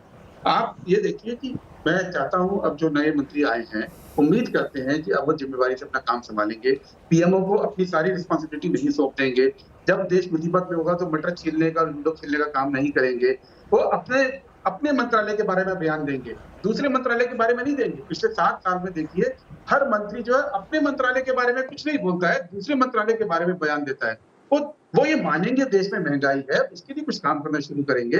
वो ये मानेंगे कि पिछले 7 साल में जो पूरा प्लान हुआ कि देश में जो कुछ जुड़ा है, जितनी संपत्तियां जुड़ी हैं, उसको बेचने का जो कार्यक्रम चल रहा है, उसको रोकने का काम करेंगे। इंपॉर्टेंट ये है, ट्वीट इंपॉर्टेंट नहीं है, सरकार का जो आज रूप बदला है वो इंपॉर्टेंट है। और उस पर ध्यान देने की बात है दीपक जी की देखिए आज गए कौन कौन है। जो भी मंत्री कोविड से जुड़ा था वो चला गया। दोनों हेल्थ मिनिस्टर हर्षवर्धन जी और अश्विनी चौबे जी, दोनों का इस्तीफा हुआ। जिस मंत्री की जिम्मेदारी वैक्सीन की थी सदानंद गौड़ा, उनका इस्तीफा हुआ। जो मजदूरों के साथ जुड़े हुए थे लेबर, उनका इस्तीफा हुआ। जो फूड डिस्ट्रीब्यूशन, जो कहते हैं 80 करोड़ फूड डिस्ट्रीब्यूशन की बात हम कर रहे हैं पूरे देश के अंदर, मोदी सरकार कहती है, उनका इस्तीफा हो गया। जो एमएसएमई के एमओएस रहे, क्योंकि एमएसएमई के कैबिनेट मंत्री को आप छू नहीं सकते गडकरी जी को, तो उनका इस्तीफा हो गया है। तो आप ये देखिए जो एजुकेशन में देश में पहली बार हुआ, पिछले महीने सीबीएसई ने बाकायदा बोला कि हमारे पास इतने लोग नहीं है कि सीबीएसई का रिजल्ट अपडेट करके सर्वर में अपलोड कर सके, इसलिए रिजल्ट लेट हो गया। वो पूरे देश के अंदर कितना ड्रॉप आउट हो रहा है लोगों का ऑनलाइन क्लासेस की वजह से, उसकी व्यवस्था नहीं बन पाई 1 साल में, वो मंत्री गए। तो मोदी जी ने कोविड के अंदर अपनी विफलता को मानते हुए जितने मंत्री कोविड से जुड़े थे सबके आज इस्तीफे ले लिए। और अब उम्मीद करते हैं कि आगे आने वाले लोग कौन होंगे, वो क्या करेंगे, वो देखेंगे। ठीक है, इकबाल सिंह लालपुरा जी, गुरदीप सप्पल कह रहे हैं कि जितने मंत्री कोविड से जुड़े हुए थे सबको हटा दिया, तो मोदी जी ने तो अपनी असफलता को मान लिया है। क्या आप इस तरह से सहमत है? दीपक जी ये मजाक कर रहे हैं भाई, मैं इनसे कुछ नहीं कह सकता। बात ये है कि कैबिनेट में जॉइंट रिस्पॉन्सिबिलिटी होती है।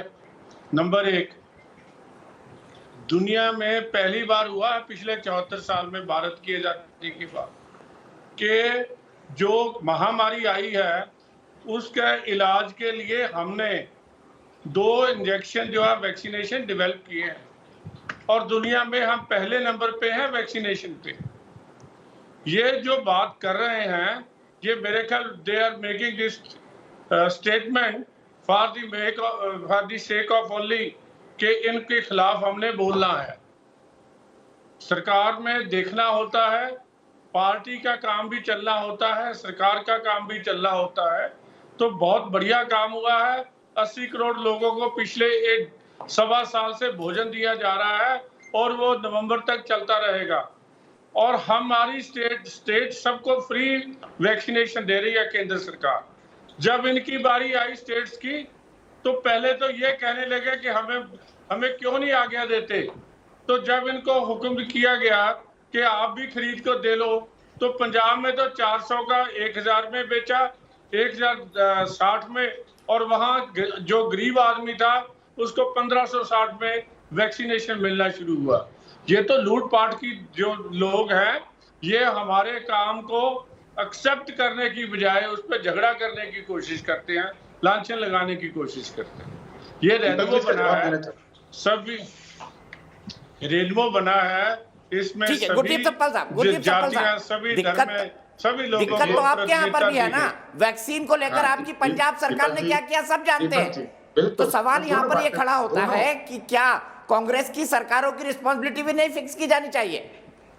हाँ बिल्कुल, मैं दोनों बातों पर जवाब दूंगा। कोविड पे बहुत बहस पिछले 2 महीने से हो रही है, कोविड वैक्सीन को लेकर हर चैनल पे। केवल 2 आंकड़े आपको दूंगा। केंद्र सरकार ने सुप्रीम कोर्ट में बोला कि 31 जुलाई तक 60 करोड़ लोगों को वैक्सीनेट कर देंगे दोनों। फिर रिवाइज किया, बोला 27 जून को कि 51.6 करोड़ करेंगे। और अब जो प्लान दिया उन्होंने सब स्टेट को सप्लाई का, वो कुल 45 करोड़ वैक्सीन का है। तो सरकार सुप्रीम कोर्ट तक से झूठ बोल रही है, हर जो फिगर रखती है वो झुठला देती है। सरकार ने सुप्रीम कोर्ट में बोला कि जुलाई महीने में कोवैक्सीन प्रति महीने 10 से 12 करोड़ उपलब्ध हो जाएगी, और जो डिटेल दी है वो 2 करोड़ की दी है। आज 3 महीने हो गए कोवैक्सीन का, हर महीने कहते हैं कि हम 10-12 करोड़ आ जाएगी, लेकिन नहीं आती है। तो जो सरकार सुप्रीम कोर्ट में दिए गए हलफनामे पे नहीं टिक सके, उसके बारे में हमको कोई सफाई नहीं देनी है। और जो बार बार पंजाब की बात आती है, पंजाब के अंदर जो वैक्सीन बेची गई थी, जो कि एक ऑफिसर के ऑर्डर हुआ था, वो कुल मिला के 4 लाख रुपए की टोटल वैक्सीन थी। टोटल वैक्सीन उसी दिन ऑर्डर वापस हो गया और जिन लोगों ने पैसे दिए उन सबको पैसे रिवर्स भी हो गए हैं। ये शायद मालूम नहीं होगा आपके साथियों को, लेकिन केंद्र सरकार ने क्या किया है, 25% वैक्सीन प्राइवेट सेक्टर में दी है। अकेले कोवैक्सीन को जो एक्स्ट्रा मुनाफा हो रहा है, विंडफॉल गेन, वो 15,000 करोड़ का हो रहा है। जो कोविशील्ड को हो रहा है वो 7,500 करोड़ का हो रहा है। तो 22,500 करोड़ को तो आपने प्राइवेट सेक्टर को दे दिया, लेकिन जो 4 लाख रुपए रिम्बर्स हो गए वो बहुत बड़ा घोटाला हो गया। तो घोटालों की परिभाषा जो है बीजेपी करती आई है वो हम जानते हैं। आज की डेट में घोटालों की परिभाषा क्या है? आज नारायण राणे जी को आपने मंत्री बना दिया।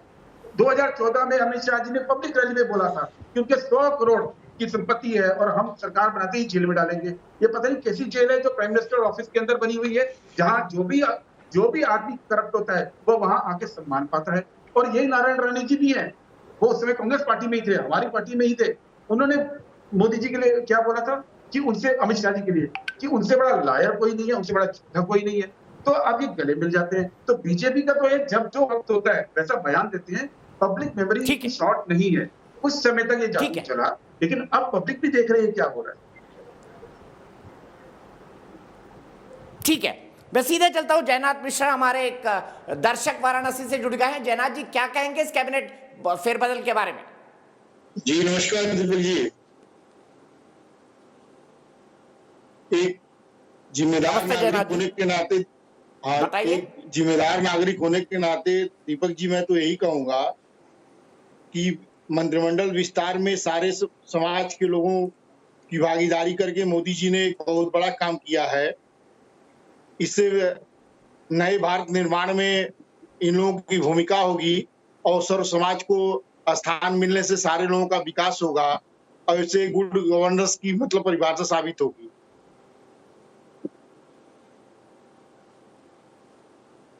ठीक है, आपको लगता है बेहतर काम है?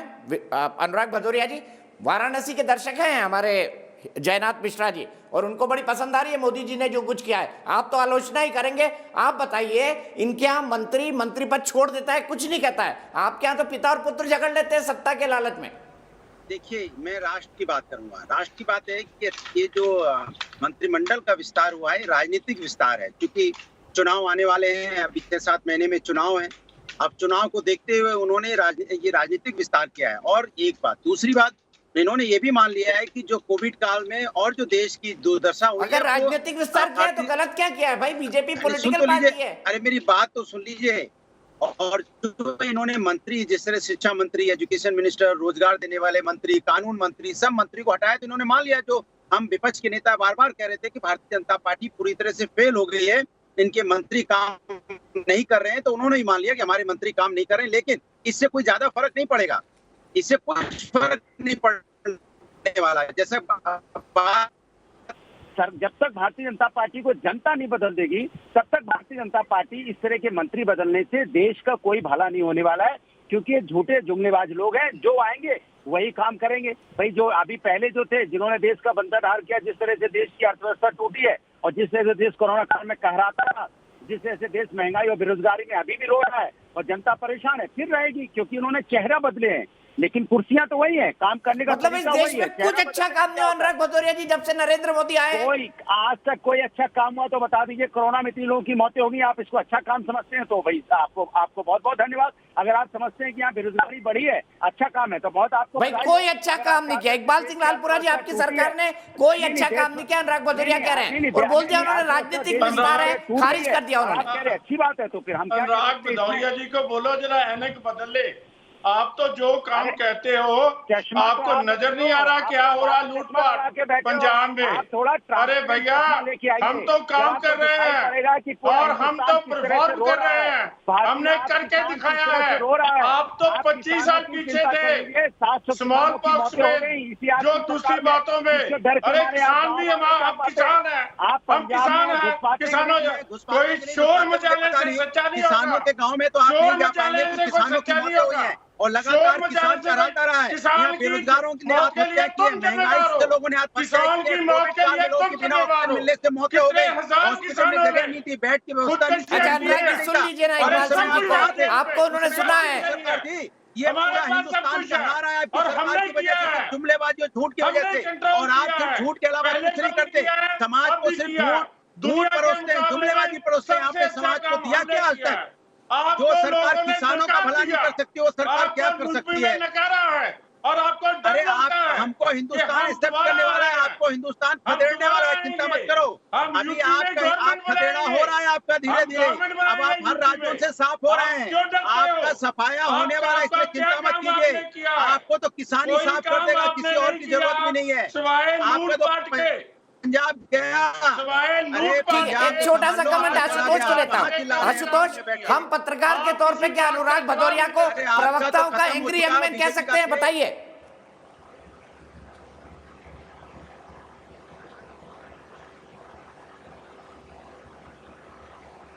देखिए, बीजेपी का खेल खत्म हो चुका है। अब बीजेपी का जो खेल है वो जनता जान गई है कि इनका झूठ सच का खेल है।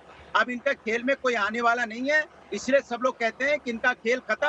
और मेरा सवाल आशुतोष से था, आपने सुना नहीं। आशुतोष, हम पत्रकार के तौर पर क्या अनुराग भदौरिया का प्रवक्ताओं का एंग्री यंग मैन कह सकते हैं?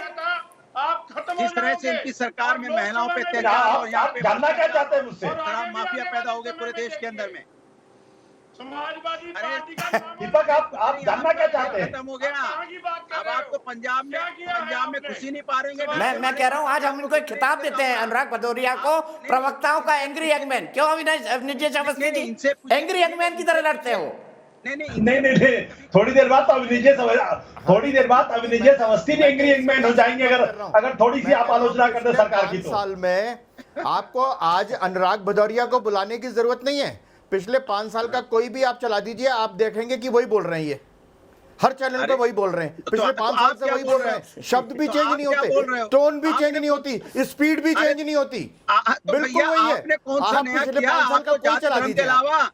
मैं दीपक जी आपको चुनौती देता हूँ, आपको लगेगा जैसे आज ही बोल रहे हैं वो। मैं आपको चुनौती देता हूँ कि आपने टोन चेंज, ना स्पीड चेंज, ना शब्द चेंज, ना भाषा चेंज। अरे तो भाषा चेंज करके क्या करेंगे हम? नहीं, हम एक और बात वाले थोड़ी हैं कि अभी कुछ बोलेंगे बाद में कुछ बोलेंगे। ब्रेक से पहले लेते हैं ताकि राहुल सर ये कहना चाहते हैं कि सर हम बीजेपी वाले थोड़ी हैं कि अपने बदलते रहेंगे। हम भारतीय जनता पार्टी नहीं है जो बदल जाएंगे। वोट लेते टाइम कुछ, वोट पाने के बाद सत्ता पाने के बाद कुछ। आदरणीय भदौरिया जी, जब तक अब आप ब्रेक नहीं लेंगे तब तक यही बोलते रहेंगे। शांत हो जाइए, राहुल जी कुछ कह रहे हैं, शांत हो जाइए, शांत हो जाइए, दोनों शांत हो जाइए, दोनों। आदरणीय भदौरिया जी का की इजाजत हो तो मैं कुछ निवेदन करूं। अब तो आशुतोष जी बोल रहे हैं, ब्रेक पर जाना है मुझे। ऐसा है, एक नाम मुझे अंग्रेजी फिल्म है, बड़ी अच्छी फिल्म, उसका मुझे नाम याद आ रहा था। उनको सुनकर, उनकी परफॉर्मेंस देखकर, गजब की परफॉर्मेंस है वैसे तो अनुराग जी की। वो फिल्म का नाम है अनस्टॉपेबल, यानी जिसको रोका नहीं जा सकता। तो महाराज आप मतलब क्या सिद्ध करना चाहते हैं? हम लोग सब चुप हो जाते हैं, आप बोलिए, क्योंकि ऐसा लगता है कि आप सुनते कुछ नहीं, आप सिर्फ बोलते हैं। इससे अब इतना ज्ञान आप मुझे दे रहे थे, इतना ज्ञान सरकार को दे दीजिए तो कम से कम देश का भला हो जाएगा। ठीक, इतना ज्ञान सरकार को दे दीजिए तो ज्ञानी है। रुकता हूँ, ब्रेक के लिए जाना है, थोड़ा हंसने को मिल जाएगा आज। इतने बड़े दिन में ब्रेक के लिए रुकते हैं, उसके बाद फिर आएंगे।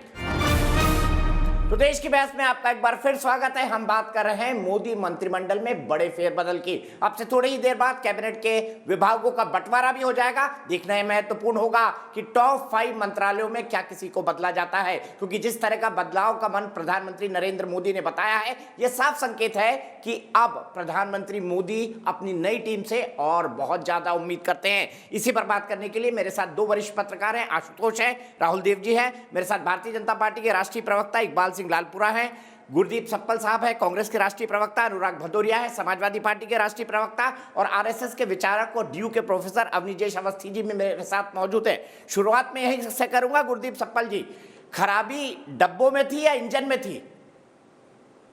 अब खराबी तो पूरे सिस्टम में है। आजकल बीजेपी को सिस्टम का बड़ा शौक है।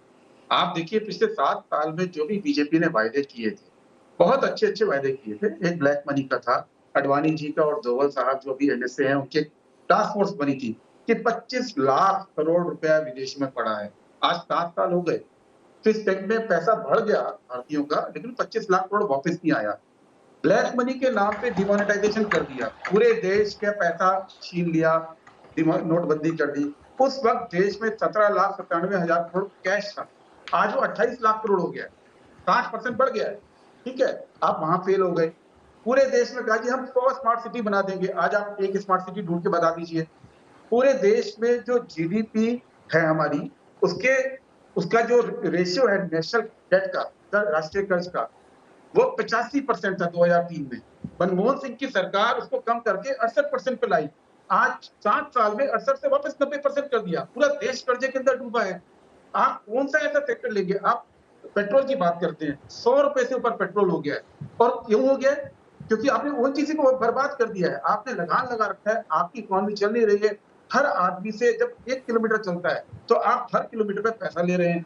ओएनजीसी का मैं आपको बताऊं दीपक जी, 2014 में कैश रिजर्व था 1,07,000 करोड़, उसको कम करके पिछले साल 100 करोड़ पे ले आए। इस साल बढ़ के वो करीब 2,000 करोड़ दोबारा हुआ है। कर्जे में ओएनजीसी कर दी है। जो तेल ढूंढने के लिए पैसा लगाना था देश के अंदर, वो पैसा 1/3 कर दिया है, 1/3। और अब जो देश के तेल के कुएं विदेशियों को दे रहे हैं, बाहरी कंपनी को दे रहे हैं, तो किसी एक लेवल पे तो सफल हुए होते। कोई एक, आप प्रचार छोड़ दीजिए, सिलेंडर की बात की कि हम सिलेंडर दे रहे हैं, आज सिलेंडर किस रेट पे दे रहे हैं? सब्सिडी 0 है। आज 1 पैसे की सब्सिडी सिलेंडर के अंदर नहीं है। डिक्लेयर नहीं किया, नोटिफिकेशन नहीं किया, चुपचाप सब्सिडी कम कर दी। सब गरीबों को आज उसी बाजार के रेट पर सिलेंडर लेना पड़ रहा है। तो कौन से ऐसा डब्बा है, कौन सी ऐसी पटरी है जिसपे कि सरकार ठीक चली है? मुझे बताइए। गंगा साफ हो गई, बुलेट ट्रेन चल गई, जो नदियों को जोड़ना था वो हो गया। ठीक है, इकबाल सिंह लालपुरा साहब के पास चलते हैं। इकबाल सिंह लालपुरा, कोई एक चीज बताइए मुझे। इकबाल सिंह लालपुरा जी, गुरदीप कह रहे हैं ना इंजन में दम है, ना डब्बे में और ना पटरियों में। बात ये है कि इनकी किस बात का जवाब दूं जब बात ही झूठ पे हो रही है। मैं तो एक छोटी सी बात पूछता हूं कि पंजाब में 6 महीने से आपको ये नहीं पता कि आपका चीफ मिनिस्टर कौन है और आपका नवजोत सिद्धू है या दूसरा है। आप यहाँ का काम बंद करके दिल्ली में बैठे हो और तीनों परिवार के जो सदस्य हैं उनमें एकता नहीं है कि फैसला ले लें। दूसरी बात, आप ये आंकड़े कहाँ के गिनवा रहे हैं? पंजाब में पेट्रोल 5.5, डीजल 5.5 रुपए महंगा है और पेट्रोल 4 रुपए महंगा है हिमाचल से। आप यहाँ वैट कम कर दीजिए, सस्ता हो जाएगा। आप तो जो आपके पास है वो आप करके नहीं दिखा रहे। बाकी बातें तो वो कर रहे हो जो कभी ना किसी ने सुनी है ना देखी है। पर भारत ने विकास किया है, भारत की इकोनॉमी ने विकास किया है और भारत ने जो सबसे बड़ा दुनिया का चैलेंज है कोविड का जो पैंडेमिक है, उसको बहुत अच्छी तरह उसमें सारे देश के लोगों को बचाया है, उनका उपचार किया है और सबको फ्री मेडिसिन भी दी जा रही है, फ्री फूड भी दिया जा रहा है। आप बताइए आपने क्या किया? मैं बताता हूँ। ये बातें जो हैं, हाँ बताइए। अभी पंजाब के बारे में बता दीजिए, पेंशन के बारे में सारे एम्प्लॉय रो रहे हैं। अरे हाँ, मैं पंजाब के लिए, मैं देश में तो आप है ही नहीं, देश में तो आप है ही नहीं। मैं देश की बात क्या करूँगा आपसे? आपको तो 7 स्टेटों में आपसे, हाँ, पंजाब की बात करते करते मुझे समझ नहीं आ रहा गुरदीप सप्पल साहब, पंजाब में कांग्रेसियों से लड़ेगी या अकाली दल और बाकी गठबंधन से? बिल्कुल, पंजाब की बात करते करते लड़ाई उत्तराखंड में क्रैश कर गई, मुख्यमंत्री बदल गया। पंजाब की बात करते बदल तो दिया हमने 2 बदले। कर्नाटक में गौड़ा जी को भेज दिया, कुछ दिनों में वहां भी इसका रंग नजर आ जाएगा कर्नाटक में।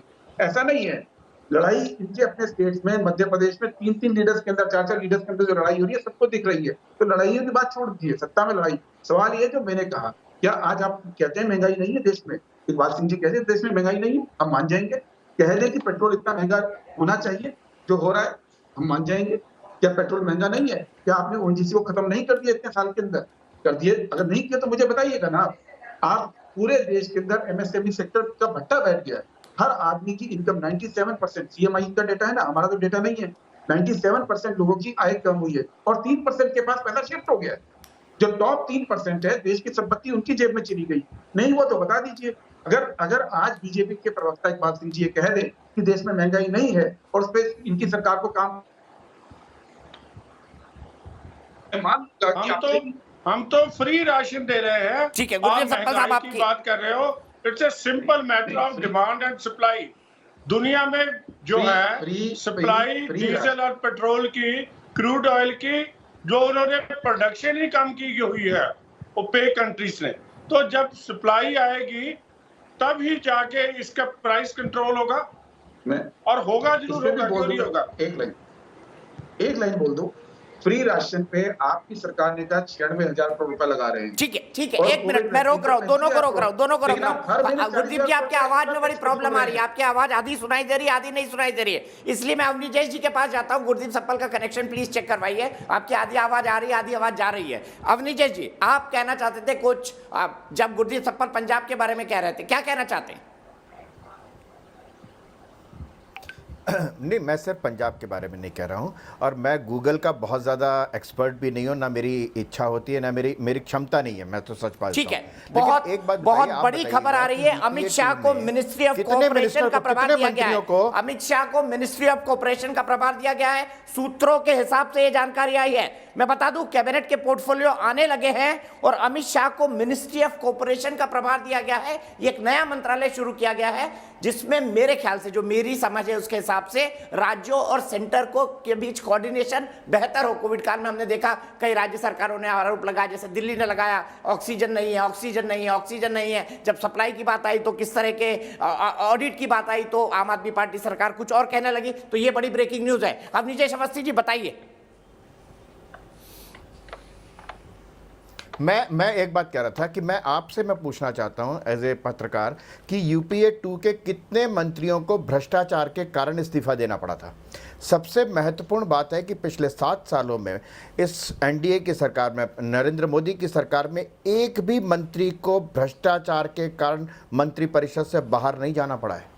ये देखना चाहिए इस देश को, इस देश की जनता को, पत्रकारों को, मीडिया को देखना चाहिए। जहाँ तक व्यवस्था का सवाल है, आप कोरोना में अव्यवस्था का सवाल उठाते हैं।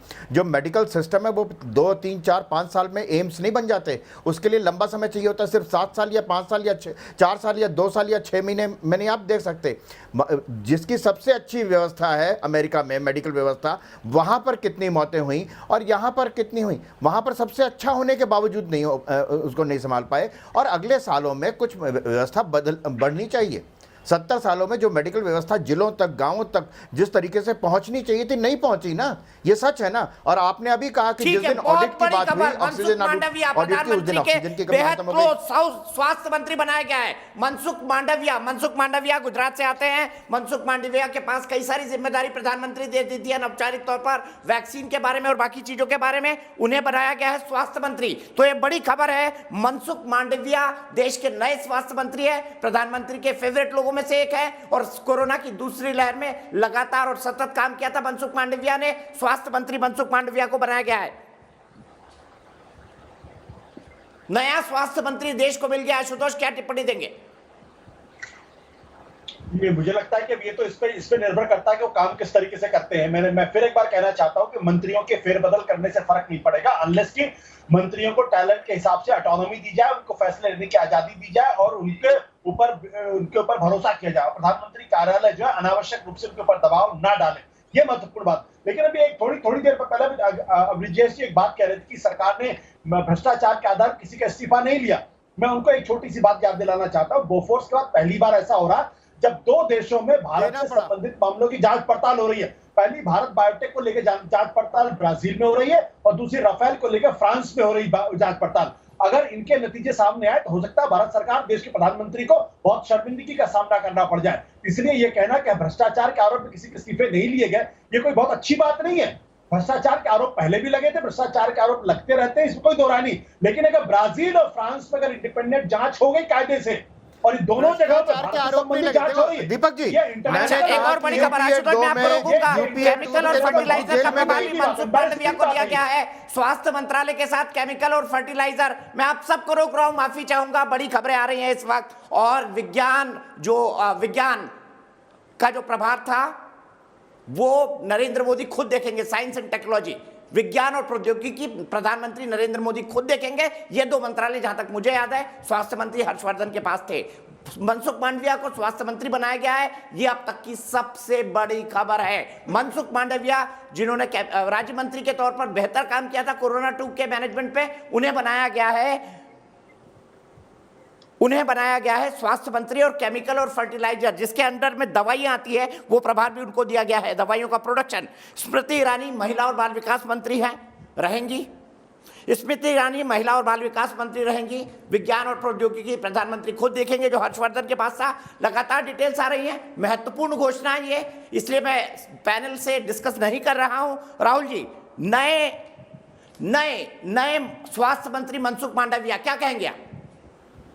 मुझे लगता है ये अच्छा चयन है। मनसुख मांडविया के काम करने का तरीका, उनकी सादगी और उन्होंने जो पूरे अपने जीवन में एक समाज के लिए सक्रियता दिखाई है, सामाजिकता दिखाई है, उस लिहाज से, और वो सक्षम भी हैं, वो पढ़े लिखे भी हैं, तो मुझे लगता है कि ये अच्छा चयन है।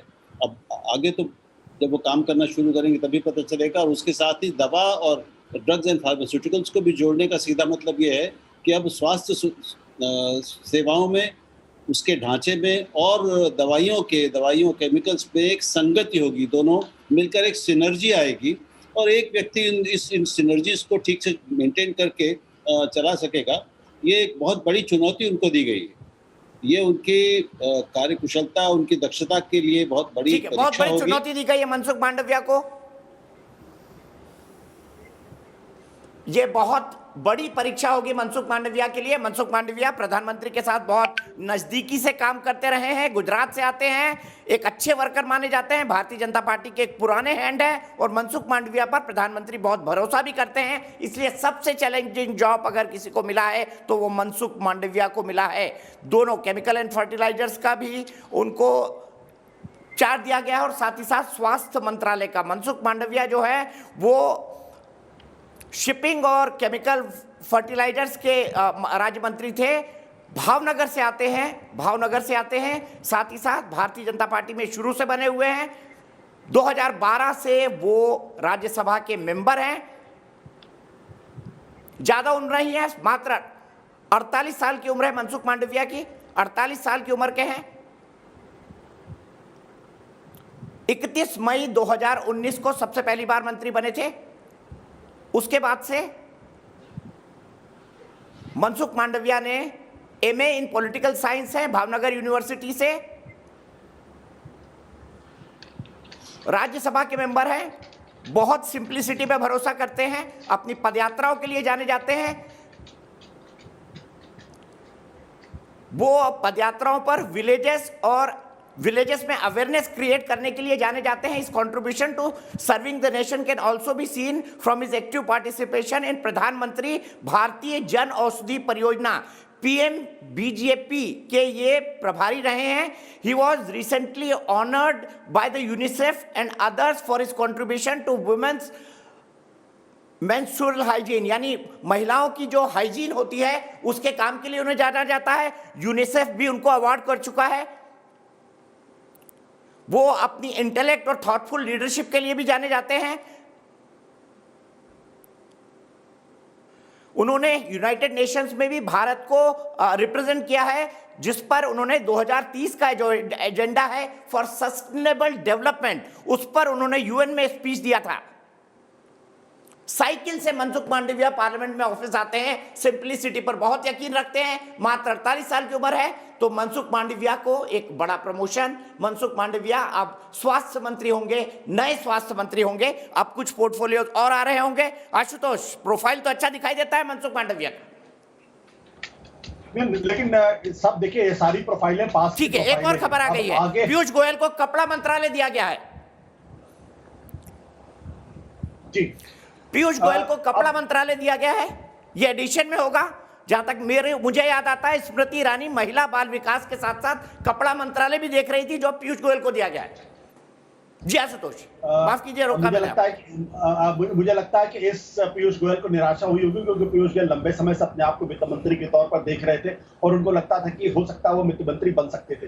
लेकिन मैं दूसरी बात कहना चाहता हूं, मैं कहता हूं कि मांडविया के सामने सबसे बड़ी चुनौती आज की तारीख में ये है जो एसबीआई ने कहा है। एसबीआई की रिपोर्ट है, वो कहती है कि अगस्त के महीने में कोरोना की तीसरी लहर आएगी, सितंबर के मध्य तक वो अपने पीक तक पहुंचेगी और इस बार जो कोरोना की तीसरी लहर आने वाली है वो दूसरी लहर से भी ज्यादा बड़ी हो सकती है। इस तरीके की रिपोर्ट एसबीआई की तरफ से आई है। ऐसे में उनके पास महज 1 महीने का वक्त, बल्कि और कम का वक्त है। इस दौरान उनको सारे इंतजाम करने पड़ेंगे, वो सारी चीजों को करना पड़ेगा, तो उनकी चुनौती इस वक्त वाकई में सबसे बड़ी है। लेकिन एक चीज मैं जरूर कहना चाहूंगा, ये जो मिनिस्ट्री ऑफ कोऑपरेशन है, अगर मिनिस्ट्री ऑफ कोऑपरेशन का मैंडेट ये है कि वो राज्य सरकार और केंद्र सरकारों के बीच में कोऑर्डिनेशन करेगा, तो क्या ये माना जाए कि जो कोऑपरेटिव फेडरलिज्म का कॉन्सेप्ट नरेंद्र मोदी जी ने 2013-14 में दिया था वो पूरी तरीके से फेल हो गया है? अगर वो फेल हुआ, इसका मतलब भारत का फेडरल स्ट्रक्चर भी फेल हुआ है। तो मैं ये समझना चाहता हूं कि दरअसल मिनिस्ट्री ऑफ कोऑपरेशन, जिसके बारे में कहा जाता था देश के अंदर जो कोऑपरेटिव आंदोलन होंगे उसको देखा जाएगा, ऐसा कुछ सरकारी तंत्र की तरफ से इस तरीके की बात हुई थी। तो मुझे ये बात समझ में अभी फिलहाल नहीं आ रही कि इस मंत्रालय का रोल क्या होगा। ठीक है, और अमित शाह, आशु मैं आपको रोकूंगा, एक क्विक ब्रेक ले रहा हूं क्योंकि कैबिनेट के पोर्टफोलियोज लगातार आ रहे हैं। उसके बाद मैं आपको बताऊंगा कि अब क्या होगा। क्विक ब्रेक के बाद वापस आएंगे। किसको क्या, कॉमर्स और इंडस्ट्री भी पीयूष गोयल देखेंगे, उपभोक्ता मामलों के मंत्री भी पीयूष गोयल हैं, ये एक खबर और आ चुकी है। थोड़ी देर रुक जाइए, ब्रेक के लिए रुकते हैं, ब्रेक के बाद तुरंत वापस आते हैं, आपको बताएंगे किस मंत्री को क्या विभाग मिला।